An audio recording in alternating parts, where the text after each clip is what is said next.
to Transit Unplugged. I'm your host, Paul Comfort, and this is another edition of Comfort's Corner, where we bring you the inside story and what's happening in and around the transit industry. This week is a special episode because it comes right at the end of our annual ThinkTransit conference. It's been a phenomenal conference, and you may be listening to this while the conference is still going on. We wanted to be able to bring you some important headline news, a great newsmaker interview with Luke Antoniou, the editor of Intelligent Transport, and a look at the future of public transportation, plus Mike's Minute and Elea Carey's Messaging Minute. But first, a look at headline news. The Edmonton Transit Service in Canada launched its redesigned bus network, new on-demand service, and opens its new Millswood Transit Center all this week, marking the first time in about 20 years the system has undergone a significant refresh of its services. The mayor of Edmonton, Don Iveson, said these projects support a strong and integrated transit network that is critical to building a great city where it's safer, more convenient, and greener to travel from one place to another. While the number of bus routes has decreased, the frequency and service has increased on the new routes, creating a more integrated network with 93% of addresses within a 5 to 7 minute walk of a transit stop. The new services meet the expectation of current riders and set a foundation for the city's future growth. Carrie Houghton McDonald, ETS branch manager, who replaced our friend Eddie Robar when he moved up to a different position in the city, said, "We're very excited to see a modernized transit system coming to a street near you. This is a major step toward providing the type of service Edmontonians told us they wanted today and meeting the evolving transit expectations as our city grows in the future. The system will feature 5 new types of bus routes: crosstown to connect suburban destinations without a trip downtown, frequent, which carry headways of 15 minutes or better, community, which connects seniors' residences and nearby services, local to provide neighborhood connections, and rapid, which are express routes with limited stops that connect suburbs to downtown. The new types of bus routes are in addition to the special school routes and late night owl routes ETS will operate. To complement the new bus system, get this, will be Canada's largest on-demand service that will use 57 accessible shuttles to connect 37 neighborhoods and senior residences to nearby designated transit hubs. ETS explains on its transit demand services provided in areas where it's a better fit than regular bus service. It has the advantage of providing services 7 days a week with the same or better frequency as scheduled service. So this new micro transit service is going to be what they say the biggest in the country of Canada, with 57 accessible shuttles. And they're also celebrating the opening of the Millwoods Transit Center, which is designed to simplify how customers get to their bus or light rail connection. It's a $17.4 million Canadian dollar transit center, includes a covered walkway, and provides a connection to nearby Millwood stop on the Valley Line, scheduled to open later this year. So congratulations, Edmonton just taking the lead again. Remember, they're the ones that bought the 40 electric buses, Proterra buses, earlier and set the record for Canada there as well, the largest single electric bus buy at the time. So congratulations to them. In other big news from the transit industry, EQT Infrastructure, a private equity firm and infrastructure investor, has entered an agreement to acquire First Student and First Transit from First Group. The $4.6 billion sale is expected to close in the second half of 2021, but is subject to First Group shareholder approval, as well as North American regulatory approval. First Student operates transportation services to approximately 1,000 school districts in North America, while First Transit operates in 300 locations and transports 350 million passengers annually. The CEO of First Group, Matthew Gregory, said, "We're pleased to have agreed the sale of First Student and First Transit in a transaction which recognizes their full strategic value. Both are resilient, high-quality businesses with strong prospects for returning to normal levels of service following the pandemic. Our colleagues at First Student and First Transit have built excellent relationships with their customers over many years, and we're proud of their commitment. I would like to pay tribute to everyone in these businesses and acknowledge the vital role they played in the community, both now and in years to come." EQ2 Infrastructure explains it will invest in organizational, operational, and digital technology enhancement, and they plan to also accelerate the transition to renewable fuel sources and invest in electrification of its fleets to future-proof the services of First Student and First Transit, they say. The president of First Transit, Brad Thomas, says this is a great business that has established a strong, profitable platform which positions us for sustainable growth over time. Through it all, our communities and our customers will remain at the heart of everything we do. So big news, First Transit looks like they're going to be sold from their parent group, First Group in Great Britain, to this company, EQT Infrastructure, a private equity firm. That's it for our headline news today. Thanks so much for being with us. Now stay tuned for our newsmaker interview with Luke Antoniou, editor of Intelligent Transport.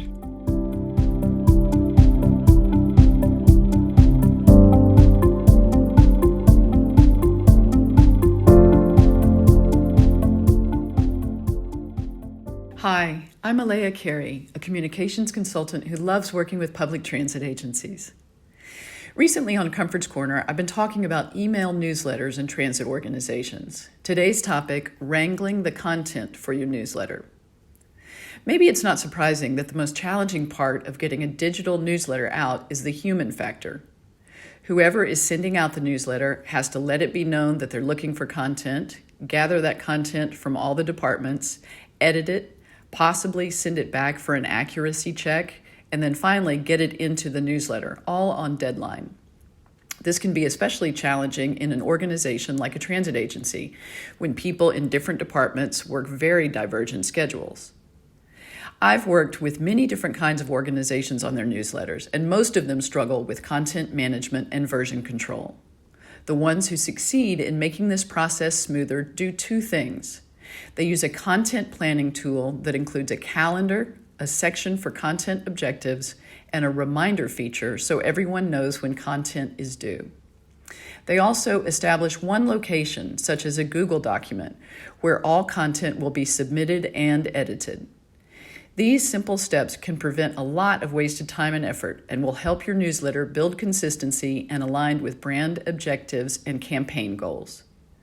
If you'd like to talk more about email newsletters or anything else related to communications and public transit, look me up on LinkedIn. My first name is spelled E-L-E-A, last name C-A-R-E-Y.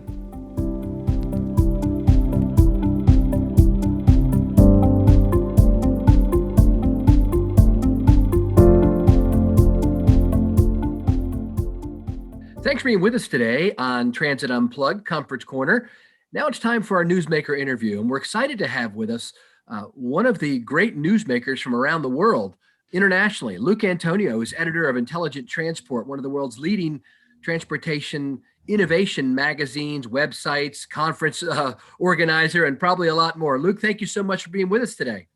No, Paul, thank you very much indeed for having me on. It's fantastic to be here. As we said before we came on, I'm a big admirer of everything you do as well on Transit Unplugged. So, yeah, it's a great opportunity for me to be here and really, really appreciate it.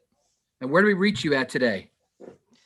So you are in rarely sunny UK. So just outside London in Kent, and it's very nice actually. It makes a nice change from the grey and the cold. That's very good. Yeah. Well, tell us a little bit about yourself and the organization that you head up there. Yeah, sure. So as you said, I'm the editor of Intelligent Transport, and I've been here for coming up to 4 years now.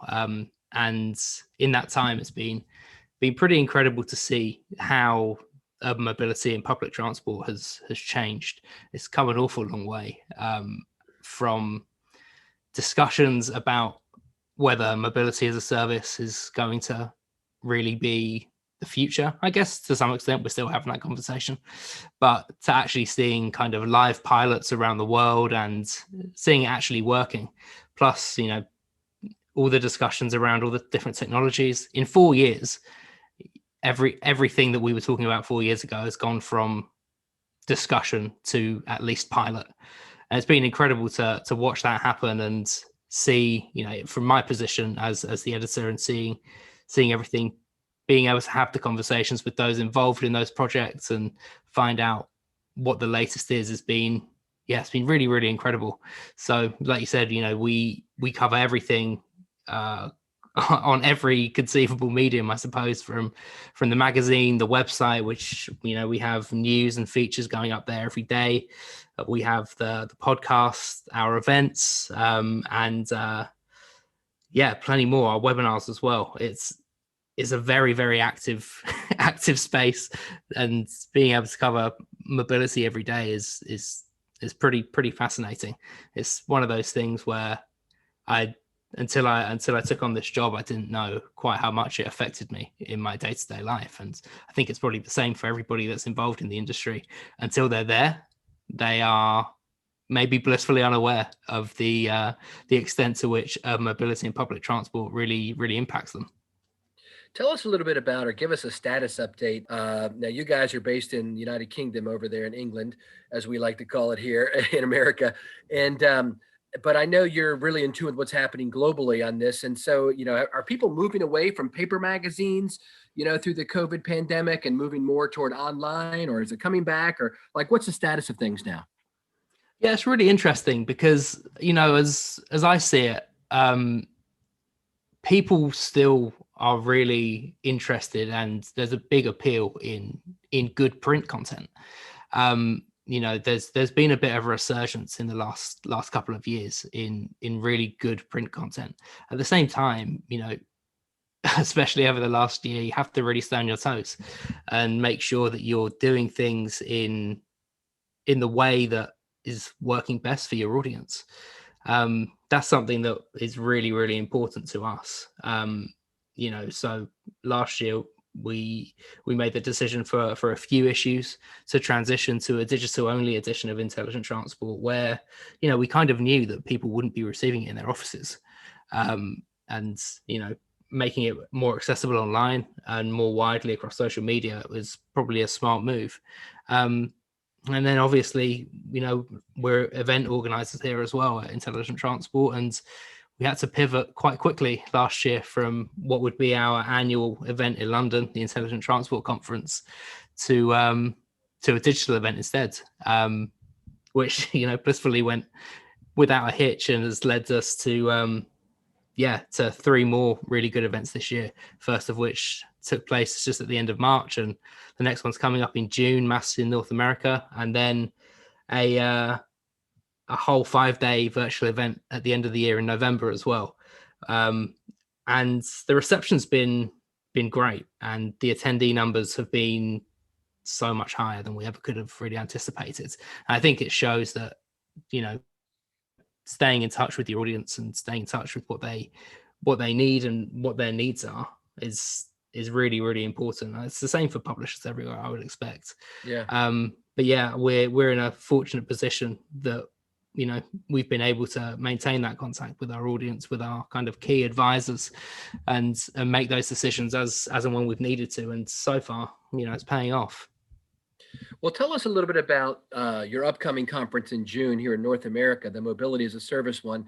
And then let's talk a little bit about the concept itself, mobility as a service, and where you think we're at. And are we going to go to subscription-based anytime soon, in the Western world outside of Helsinki, Finland? Yeah, absolutely. That's always a useful caveat to have, isn't it, outside of Helsinki, Finland? Yeah. So the conference coming up is entirely online. So it's called Mass North America. It runs from June 29th to the 30th. We are adapting to an US Eastern time zone, which will be fascinating for me and my UK-based colleagues and our sleep patterns. Essentially, what we're doing is looking at the mass concept and this ecosystem and trying to break it down into its component parts, really. So across the 2 days, there'll be at least 4 webinar sessions each day, each running for an hour, and each one is going to break down a separate concept of what we see as this mobility as a service kind of ecosystem. So that's anything from passenger information and trip planning, ticketing and payments, data sharing and data management, on-demand transport services, and looking at things like public and private partnerships and the role that they have to play in kind of bringing this all together.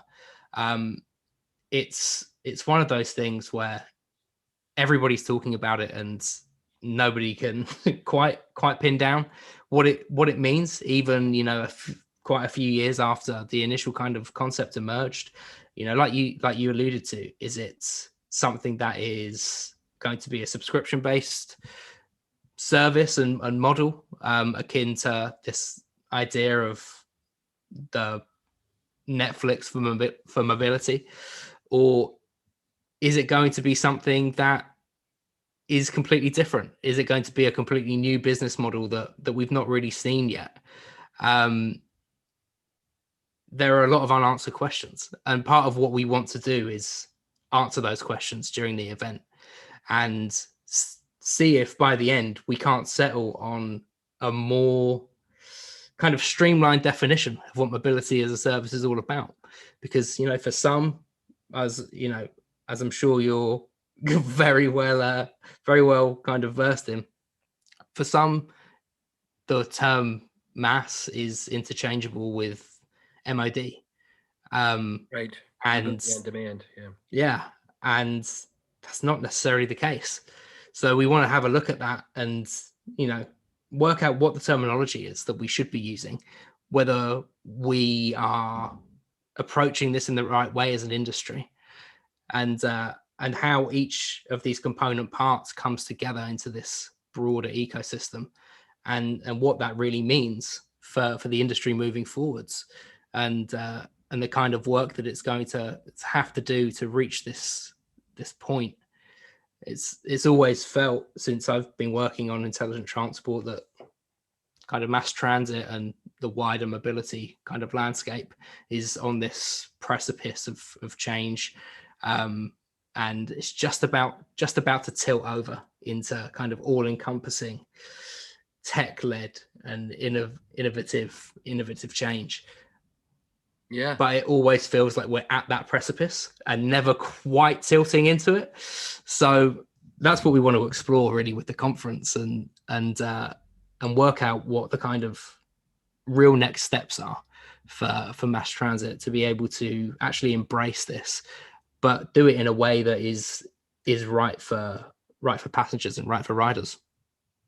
That's great. And since you have a great view on this, tell us, what do you think is really happening next for public transportation, mass transit globally? Where are we headed now coming out of this COVID? And I know in some places, I don't know that they really are coming out of the COVID pandemic yet, but here in the US, I think we are. But what about the rest of the world? What do you see for us in the rest of this calendar year? Yeah, I think what's been really interesting over the last few months and the start of this year is seeing those markets that are coming out of the pandemic a little more. Seeing some riders return, and seeing, you know, exactly what public transport operators, authorities and agencies need to do to bring confidence back for passengers. And I think what's really encouraging to see is this kind of wider acceptance that this industry is absolutely crucial for people to live their lives in the way that they're used to doing after this pandemic. The sector kind of needs to pull together as one and act in the interests of, you know, the greater good, really. I think that's really encouraging. It's a great message that we're seeing from both sides of the industry, really, to come together and really deliver on that. So you would hope that there are more encouraging times ahead, but at the same time, it's just such an unpredictable landscape, even with the various vaccine rollouts across the UK, across the US, and increasingly in Europe as well. How that goes, and whether there's going to be any potential, you know, mid to long term issues with that is going to be fascinating to see, and the impact that it has, not just on public transport, but on so many facets of the economy, is still super unpredictable. That's what we're here to do, is try to get the insight that we can from those really in amongst it, to see what the potential impacts are going to be, and try to spread best practice as and when it's available. Very good. Luke Antoniou, editor of Intelligent Transport, thank you so much for being our guest today on Comfort's Corner. No, Paul, thank you very much. The pleasure's all mine. Thanks a lot.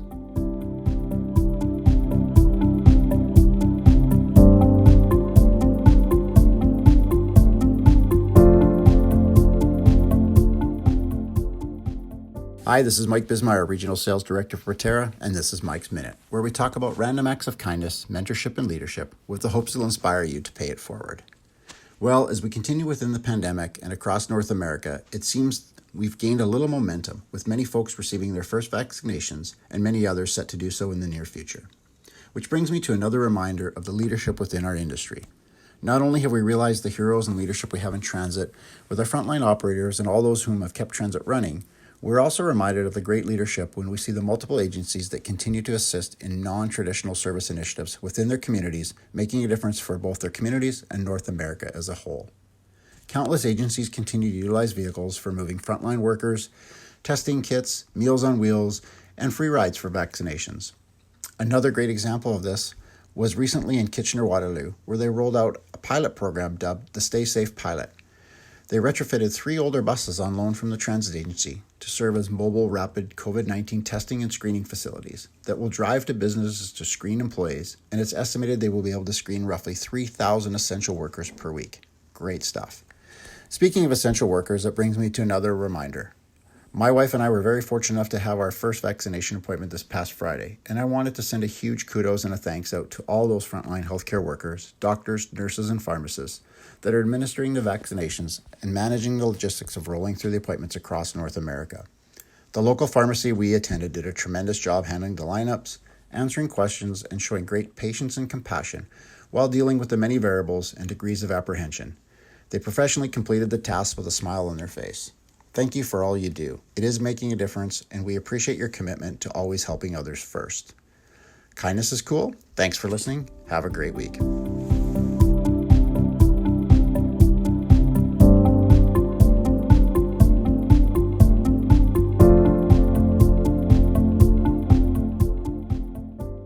Thanks for being with us today on Comfort's Corner. Hopefully you enjoyed our in-depth newsmaker interview and also our headline news. And now to take a look at the future of public transportation by going to the ThinkTransit conference, track 4, which is the track that I curated, called Connecting Communities. And on the first day of the conference of this week, on Monday, we had a session called Improving Customer Connections. It's a panel that I moderated, and the guests included John Sisson, who is Chief Executive Officer of Delaware Transit Corporation, Sam Sargent, who is Director of Strategy for the Austin Transit Partnership, and Elea Carey, well known to those of you who listen to Comfort's Corner as the founder of Transit Happy, a strategic communications consultant, and a regular contributor to Comfort's Corner. And the 3 of them just did a tremendous job in making their presentations, and their Q&A at the end was just phenomenal. And I thought we wanted to play for you on the future of public transportation a few of their answers so you could kind of get a feel in case you weren't able to attend Think Transit, or if you weren't able to attend this session, you can get some of the great nuggets of wisdom out of it as they look at the future of public transportation in their regions and for the industry. Thanks and enjoy. And now I'd like to invite Sam and John back on the screen with us for some questions and answers. What a great overall presentation today from all of you. And I'd like to ask those in the audience now, if you have any questions, now's the time to go ahead and put them in the mix there. And as they come up, Vicky from behind the scenes, one of our producers, will be letting us know about them. But before we get to those questions, though, I'd like to ask you, John, to follow up a little bit. Can you tell us a little more about your autonomous vehicle transit shuttle? Sure. So probably about a year and a half ago, maybe a little less, we bought 2 Easy Mile autonomous shuttles. George and Jane, we have named them, if you can figure that out. And, unfortunately, COVID put a little wrinkle into our rollout and deployment of them, but we've been testing them, running them around it's called the Danner campus. It's where our office and DelDOT and the motor vehicle offices in Dover, been running them around a loop. We hope to, early in May, start putting some DelDOT and DART employees on them, and then eventually get them rolled out to the public to see them. Just the size of them with COVID restrictions made it a little bit challenging and some other things. But what we want to learn with, and not just from a transit side, but from a traffic engineering side, is these 2 vehicles talk to each other. They talk to traffic signals. They talk to everything else. And we want to understand and be ahead of the curve a little bit and understanding how this technology could be used in transit. I don't ever expect the transit driver to go away. They do so much more than just driving a bus, right? They're ambassadors. They're making sure everything's going right. But like I talked about with Mobileye before, if we can prevent accidents, we can make things more efficient.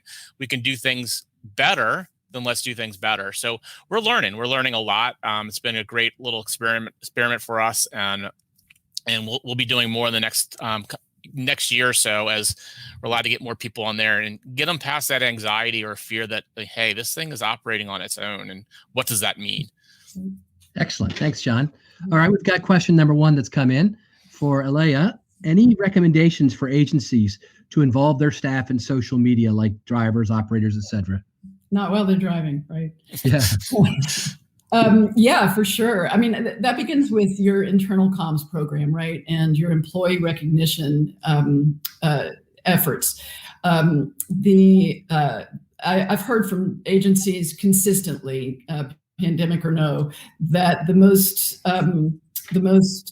engaged with posts are ones that have to do with employee recognition, positive things that the agency can say about the people who work for them. So I think that is a very sticky way of getting your employees onto those channels and engaging with those channels and encouraging them to use those channels. You could also set, you've got to have moderation. You got to have like an editor for content, not necessarily somebody who's going to fly spec the whole thing, but someone who's willing to watch and make sure that you're being brand consistent. But you can even do contests with tagging the agency from personal accounts, or just letting them here's a great idea. SEPTA does they announce themselves. Like when somebody takes over their Twitter for their shift, for their 8-hour shift or whatever it is, it's like, hi, my name is Carlos and I'm here to help you for the day on Twitter. And the fact that there's a guy named Carlos who works for SEPTA is very engaging for both internal audiences and external audiences. That is good. Makes that personal connection. That's great. Hey, Sam, question for you now. Some questions around dashboards. The dashboards you were talking about, are they visible for just management? How do you share the results, at least internally? That's a great question. So we do have public-facing dashboards that I think have been a great way to tell our story. As you can imagine, Austin is a tech town, and so we do have a lot of members of our community, as well as elected officials, who expect to see a pretty good amount of data and to see it visualized in an easy user experience kind of way.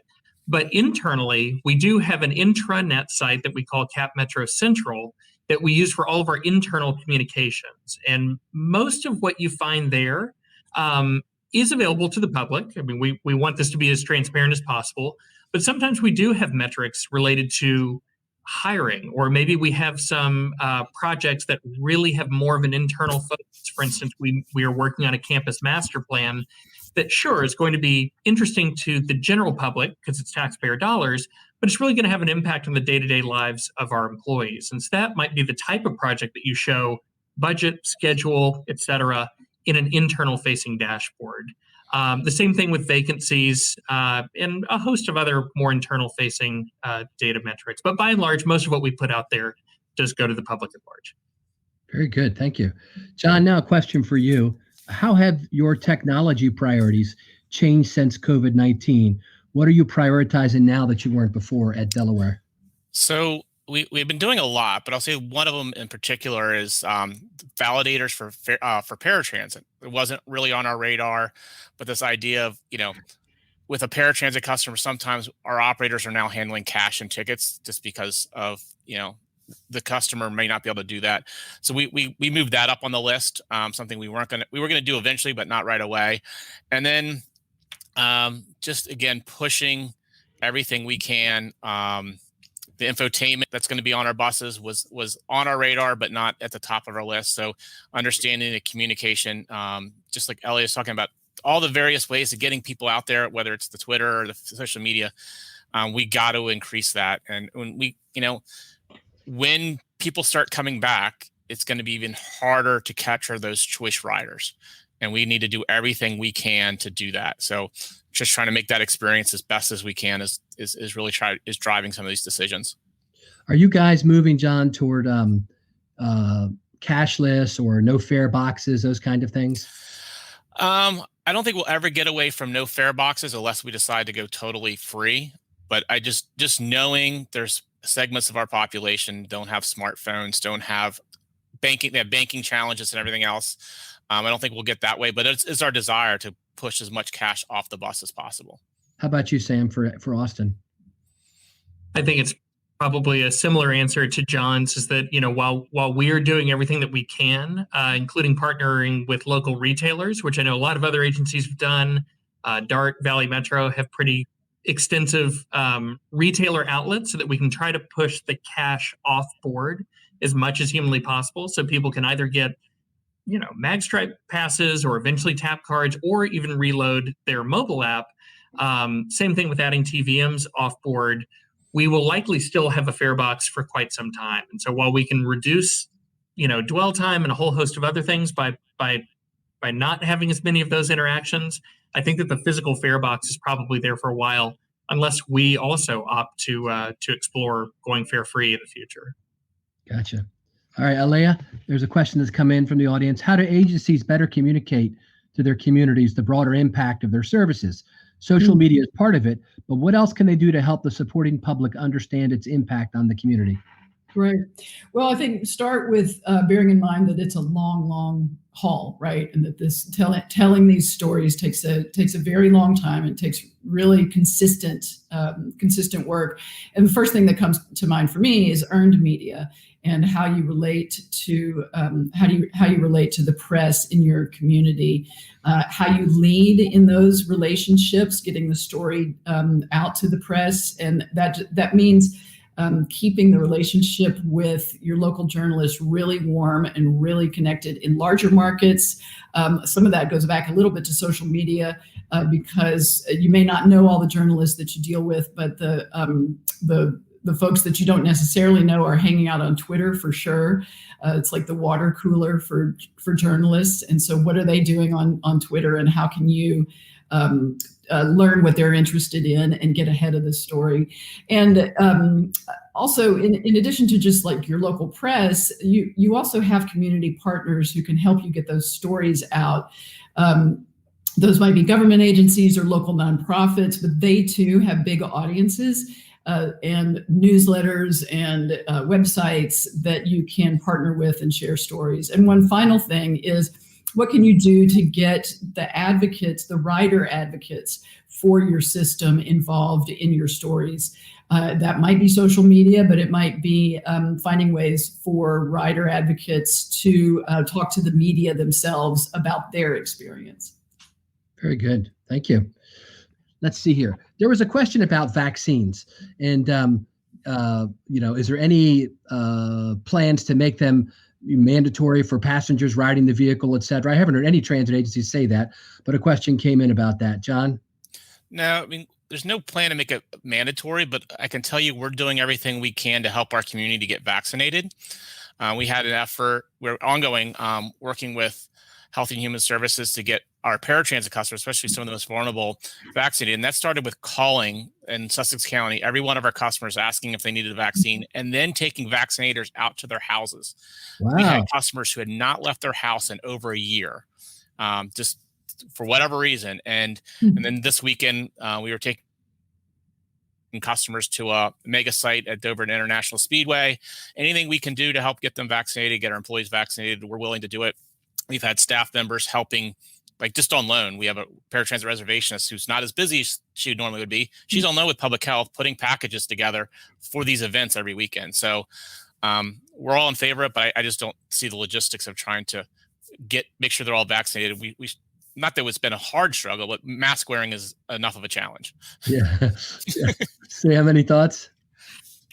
I agree. I think it's just the logistics, and probably, depending on your state, the legality of figuring out who is vaccinated and who isn't. But like John and what they've done in Delaware, we are providing free general public curb-to-curb trips to vaccination sites. And we've had a fairly good amount of interest in that. And then obviously for our workforce, we have done everything that we can do to get people those vaccines as well, including trying to bring Austin Public Health, to our operations centers at times that work for operators, which one can imagine are wildly different than many members of the general public. And then we are also exploring, what are the options that we have to require all employees as opposed to members of the public to have vaccines before they come back to work. I think that the percentage of our employees who have gotten it, either 1 or 2 doses, depending on what they're getting, is very high. So we're very proud of that. But at some point we'll have to return to some semblance of normalcy, and we need to do whatever we can to protect both our operators as well as our customers. One follow-up question for you, Sam, on an earlier topic. Mm-hmm. The $7 billion that has been bandied about, of which is all the money that was approved by the voters, over how long will that money be coming in and funding these projects? So it's for Texas at least, it's a fairly unique setup. So Capital Metro, like other metropolitan transportation agencies in Texas, is funded with 1 penny of sales tax. Like a lot of Sunbelt agencies, our fare box recovery is low, and our fares are also very low. In fact, I think they may have the lowest base fare in the industry at $1.25. So over 80% of our funds come from sales tax.